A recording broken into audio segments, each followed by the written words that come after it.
കറിക്ക് ആവശ്യമായിട്ടുള്ള ചേരുവകൾ നമ്മൾ അരിഞ്ഞ് റെഡി ചെയ്ത് വെച്ചിട്ടുണ്ട്.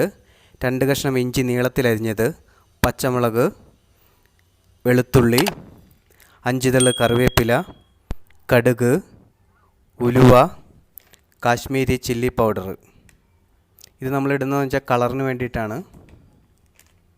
1.5 കിലോ വറ്റ വിനാഗിരിയും ഉപ്പും ചേർത്ത് നന്നായിട്ട് കഴുകി പീസാക്കി കണ്ടിച്ച് വെച്ചിട്ടുണ്ട്.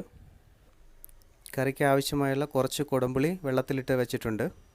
ചട്ടിയൊന്ന് ചൂടായി വരുമ്പോഴേക്കും നമ്മൾ കുറച്ച് വെളിച്ചെണ്ണ ഒഴിച്ചു കൊടുക്കുകയാണ്. വെളിച്ചെണ്ണ ഏകദേശം ഒന്ന് തിളച്ച് വന്നിട്ടുണ്ട്. അതിനകത്തേക്ക് നമ്മൾ കുറച്ച് കടുകൊന്ന് ഇട്ട് കൊടുക്കുകയാണ്. അതിനകത്തേക്ക് കുറച്ച് ഉലുവ,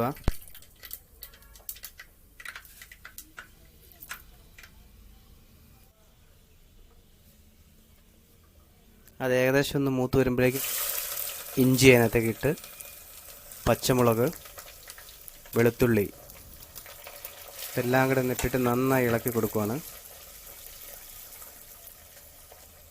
ഇതിനകത്തേക്ക് കറിവേപ്പില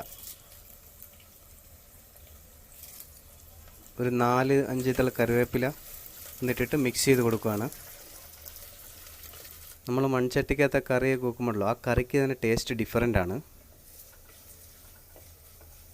ഏകദേശം ഇതൊന്ന് മൂത്ത് വന്നിട്ടുണ്ട്. കാശ്മീരി ചില്ലി പൗഡർ ഇട്ട് കൊടുക്കുകയാണ്.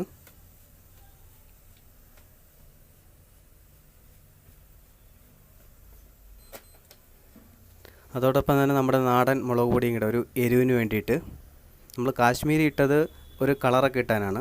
നാടൻ മുളക് പൊടി ഇട്ടത് ഒരു എരിവൊക്കെ ഒന്ന് സെറ്റാകാൻ വേണ്ടിയിട്ടാണ്. ഇതെല്ലാം കൂടെ ഒന്ന് മിക്സ് ചെയ്ത് നന്നായിട്ട് ഇളക്കി കൊടുക്കുകയാണ്. ഇതിനകത്തേക്ക് കുറച്ച് വെളിച്ചെണ്ണ ഒന്ന് ഒഴിച്ചു കൊടുക്കുകയാണ്, ഒന്ന് കരിയാതെ ഒന്ന് സെറ്റാകാൻ വേണ്ടി. പൊടിയൊക്കെ ഒന്ന് മൂത്തിട്ടുണ്ട്. അതിനകത്തേക്ക് ലേശം വെള്ളം ഒഴിച്ചു കൊടുക്കുകയാണ്. അപ്പോൾ ആ പൗഡർ എല്ലായിടത്തും ഒന്ന് മിക്സായി നന്നായിട്ട് എല്ലായിടത്തും ഒന്ന് എത്തും ആ പൗഡർ. നമ്മൾ വെള്ളത്തിൽ ഇട്ട് വെച്ചിരിക്കുന്ന കുടംപുളി ഇതിനകത്തേക്ക് ഒന്ന് ഇട്ട് കൊടുക്കുകയാണ്. ഏകദേശം ഒരു 4-5 പീസ് മതി, കാരണം ഇതിലേക്ക് ആവശ്യത്തിന് ഉപ്പിട്ട് കൊടുക്കുകയാണ്.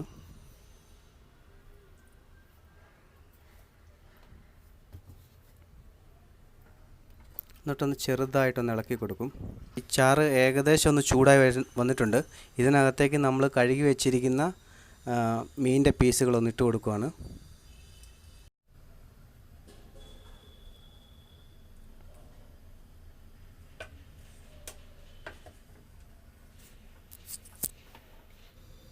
നന്നായിട്ടൊന്ന് ഇളക്കി കൊടുക്കുകയാണ്. ആ ചാറെല്ലാം ആ കഷ്ണങ്ങളിലേക്കൊന്ന് പിടിക്കാനായിട്ട്, നന്നായിട്ട് തിളയ്ക്കാനായിട്ട് ഒന്ന് മൂടി വെക്കുകയാണ്. മീൻകറി നന്നായിട്ട് തിളച്ചിട്ടുണ്ട്. ആ സ്മെല്ലൊക്കെ വരുന്നുണ്ട്. നമുക്കൊന്ന് ഇളക്കി കൊടുക്കാം.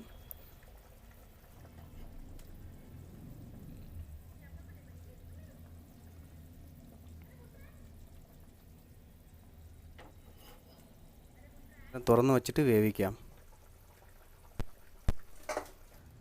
കറി ഏകദേശം തിളച്ച് വറ്റിയിട്ടുണ്ട്. നമുക്ക് സ്റ്റൗ ഓഫ് ചെയ്തിട്ട് കറി ഒന്ന് വാങ്ങി വെക്കാം.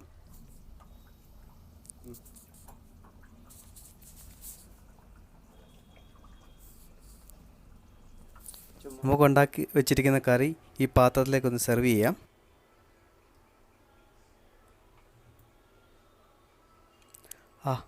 ആ കറിയുടെയൊക്കെ സ്മെല്ലിങ് വരുന്നുണ്ട്.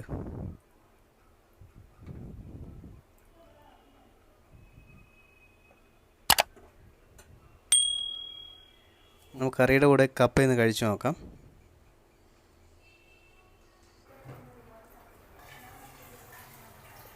നമ്മൾ കപ്പയൊക്കെ ഇങ്ങനെ എടുത്തിട്ട് ഈ ഒരു മീൻ കഷ്ണത്തേക്ക് ഇങ്ങനെ വെച്ചിട്ട് ഇങ്ങനെ കറി ഒന്ന് നന്നായിട്ട് മിക്സ് ചെയ്തിട്ട്